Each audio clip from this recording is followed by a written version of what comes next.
Yo tout le monde, c'est TheBuzz2905, j'espère que vous allez bien, que ça va tranquille. Aujourd'hui on se retrouve pour une nouvelle vidéo. Aujourd'hui ce sera mes prédictions pour Survivor Series 2017, qui est un show de catch mélangeant Raw et SmackDown, donc les deux shows vont s'affronter. Le pay-per-view aura lieu dans la nuit du 19 au 20 novembre en France, et puisque c'est en journée aux USA, bref, à Austin au Texas.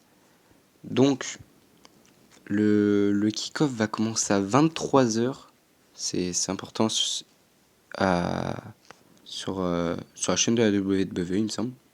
Comme d'habitude, de toute façon. Et le show commencera à 1h du matin sur AB1 et sur AB Explore. J'ai galéré à dire le début, c'est pas grave. Bref, si les vidéos sur le catch vous plaisent, laissez un like. Et puis, on y va. Donc, oui, je sais même pas si je l'ai dit. Le kick-off qui va durer 2 heures. Il me semble que j'ai dit, bref, on s'en fout. Premier match, le seul match qui ne regroupe pas Raw, enfin qui ne fait pas SmackDown contre Raw. Match pour le titre Cruiserweight, Kalisto contre le champion Enzo Amore. Je vois une victoire d'Enzo Amore. Une victoire d'Enzo Amore ou alors une disqualification, donc ce qui ferait gagner Kalisto, mais qui lui ferait pas gagner le titre. Donc pour moi, Enzo Amore va garder son titre. Dites-moi vous vos prédictions dans les commentaires. Voilà, je vois Amore garder son titre. Le match 5 contre 5, notre traditionnel tactique match SmackDown contre Raw. Donc vous voyez qu'ils ont mis les catcheurs de SmackDown sur un fond rouge et les catcheurs de Raw sur un fond bleu, ce qui est pas logique.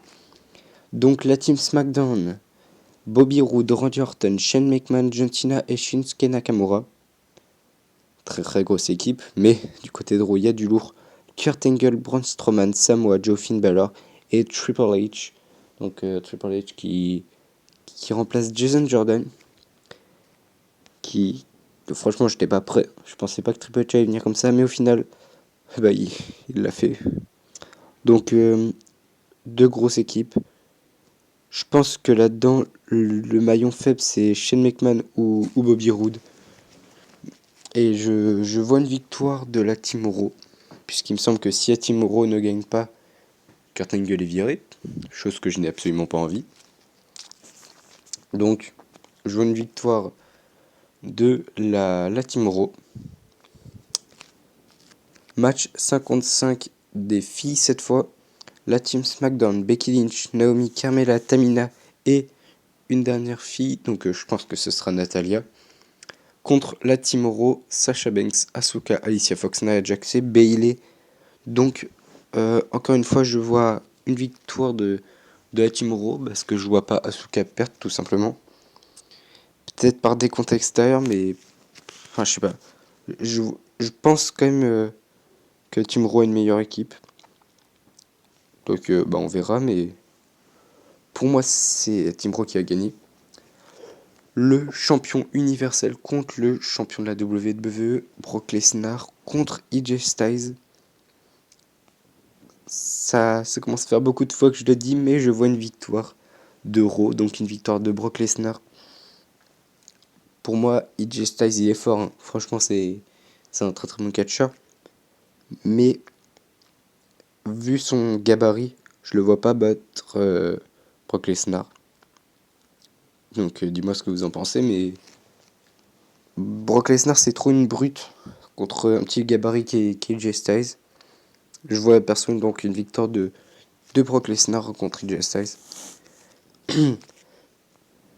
Les championnes féminines, donc la championne de Raw contre la championne de SmackDown, Alexa Bliss contre Charlotte Flair. Je vois une victoire de Charlotte donc pour SmackDown. Pour moi, Charlotte est largement supérieure à Alexa Bliss. Il y a de fortes chances qu'il y ait un petit coup de pute, mais de la part d'Alexa Bliss. Par tous les moyens, elle va essayer de gagner évidemment. Pour moi, c'est quand même Charlotte qui va gagner. Peut-être par une figure 8. On ne sait pas, mais pour moi, victoire de Charlotte. le match, le champion des États-Unis contre le champion intercontinental, Baron Corbin contre le Miz. Donc ça va être un match serré, parce que les deux sont pas très aimés par le public, les deux sont très forts. Je vois une victoire du Miz. Je vais pas dire que j'aime bien les deux, mais j'ai une petite préférence pour Baron Corbin. Mais je pense qu'avec le mistourage, Baron Corbin, ça va l'énerver, il va péter les plombs. Donc pour moi, une victoire du Miz. Après, franchement, il y a débat. Sur ce match, il y a débat. Et pour moi, victoire de Raw, donc du Miz. Match Raw contre SmackDown, champion par équipe. Donc les champions par équipe de Raw, Cesaro et Sheamus.